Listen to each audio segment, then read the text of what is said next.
Yo, what it do, y'all? It's your man Mike Ty in the game. It's Avant bringing y'all another video today. Today, we're just going to be going over some stats and exactly what do these stats mean on 3on3 Freestyle. You'll see I'll have two screens on the screen. I'll have Freestyle 2 Street Basketball on the right-hand side. For y'all that don't know, this is the game that 3on3 Freestyle is basically a console port or based off of. So this is the, I guess, mother game, the game that 3on3 was based off of, and then I'll have 3on3 on my right side. So essentially we're going to be going over stats and exactly what do all these stats do, what do they mean if you put stats into it, or if you like get a card that boosts certain stats in it, what all does it mean?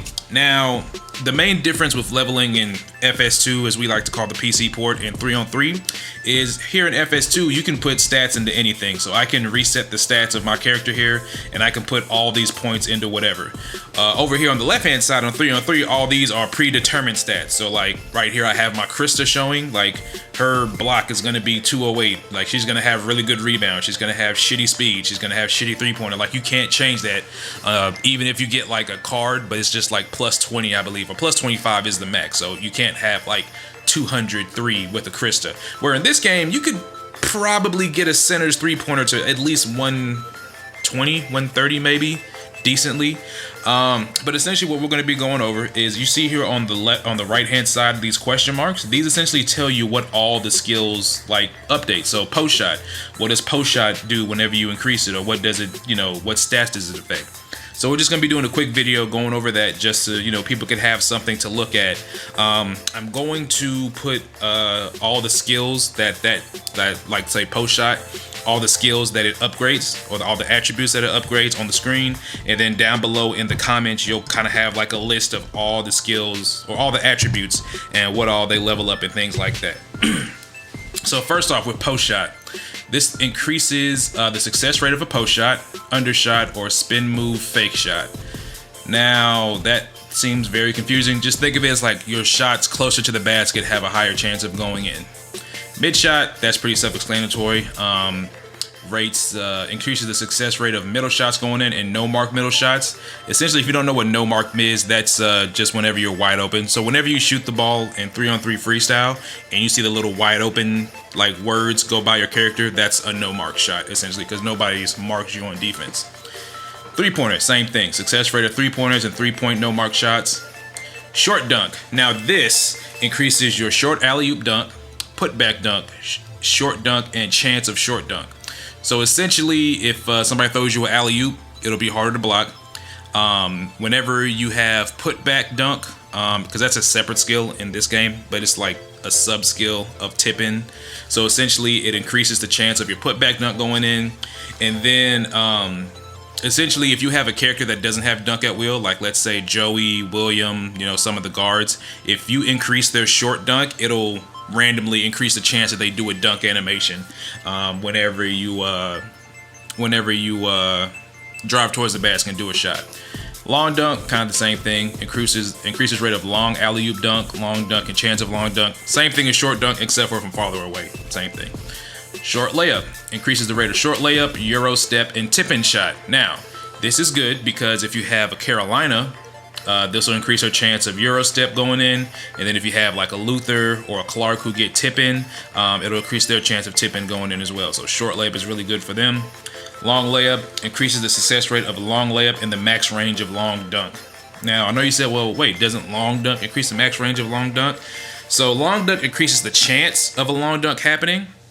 Long layup increases the range. So essentially how further back out that you can dunk the ball or you can lay up from the basket. That's why Carolina and Professor have the highest long layup, because they can essentially do the layup animation from very far away. Next up, we have steal, pretty self-explanatory. Increases the chance of, or stat increases chance of range, speed of steals, and the chance of intercept and overhead intercept. So of course, Pedro, Helena, they have the highest steals in the game, so it increases their chance of doing their steals and the speed of which you do steals. Pass increases the speed and range of all passes. So essentially, if you have higher pass, you'll pass the ball faster. And I don't know if you notice, whenever you're far away from somebody and try to pass the ball, you'll get that baseball throw animation, which sometimes turns to a turnover. So if you have higher pass, you get a less chance of that, and you get like a good two-hand pass animation. Tussle. All right, so this Tussle is essentially balance. So as you see on the left-hand screen, there's balance right under Rebound. Balance and Tussle are exactly the same thing.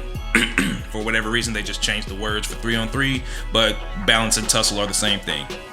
Now, what does balance do? Balance increases the collision range of your box out.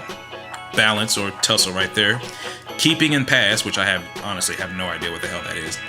Chance of blocking post-up dribble, denied defense, and dunk block. So essentially, Tussle increases the collision angle of your rebound, of your box out. So whenever you box out and you try to push people out, it increases the angle that like your box out affects people before their box out. It's kind of confusing, but just think of it like you have a better box out.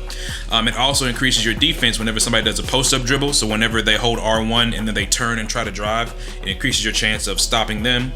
Denied defense, Murdoch is the only one that gets denied defense in this game, so that increases his chances of his denied defense activating.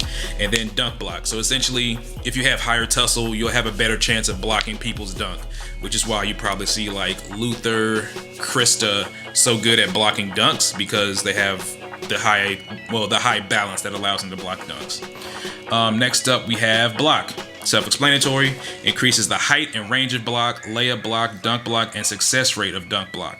So this increases the succession, or like the amount of times that you'll be able to dunk the block, or block the dunk. I said dunk the block. You know, the range of your block, stuff like that. So that's why you always see like Murdoch get some crazy ass blocks, just because one, he has high block and also good speed as well.